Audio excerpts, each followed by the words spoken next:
Most of us think we're trying to figure out the right way to live, the right habits, the right decisions, the right path, and there's no shortage of help with that. Books, podcasts, videos, step-by-step systems, morning routines, life hacks. Everybody's offering a roadmap to the good life.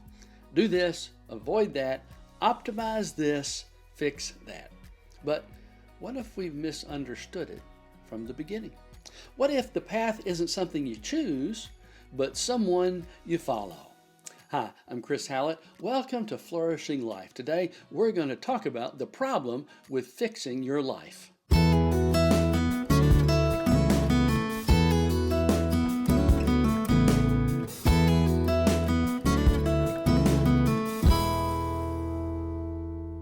the past few previous videos, we've been talking about the two ways tradition in Scripture. You choose a direction, you walk it out. If you realize you're on the wrong road, you turn. But now we're coming to something deeper, because the path is not just a set of principles. The path is a person. Listen to this from Mark chapter 2. As he passed by, that is Jesus, he saw Levi, the son of Alphaeus, sitting at the tax booth, and he said to him, "Follow me." And he rose and followed him. That's it. No strategy, no framework, no 5-step plan to a better life. Just follow me. And let's not miss who this is that we're talking about. Levi, also known as Matthew. He's a tax collector. He's working for Rome. He's taking money from his own people. He's seen as compromised, corrupt, a traitor. If you're building a system for self-improvement, Levi's probably not your case study. He's your warning.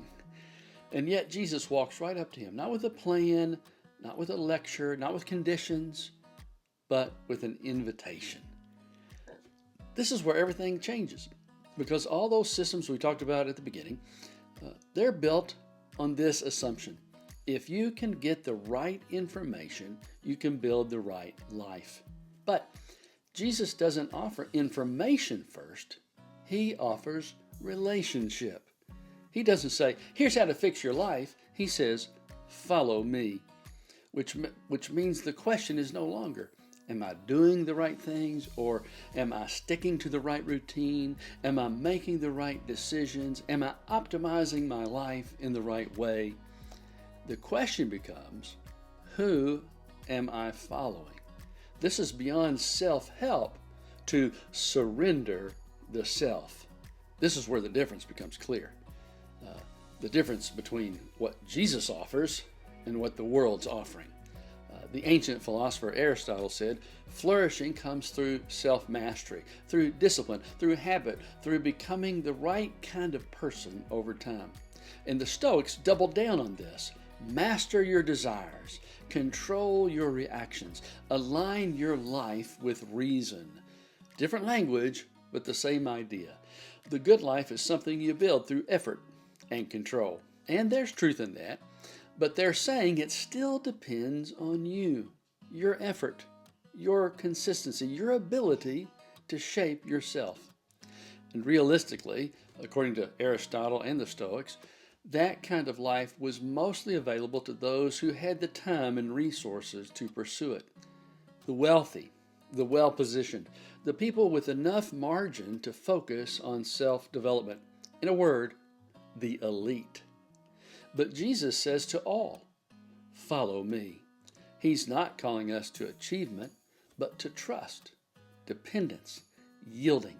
Not self-construction, but relationship.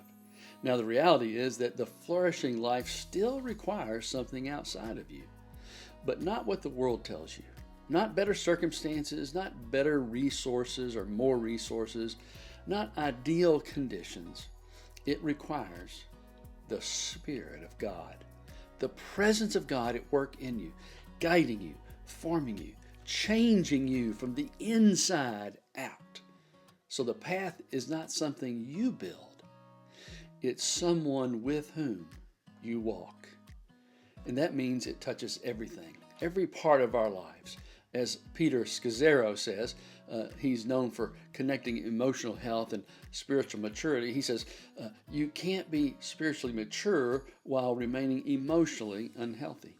Following Jesus is not just about beliefs, it's about transformation.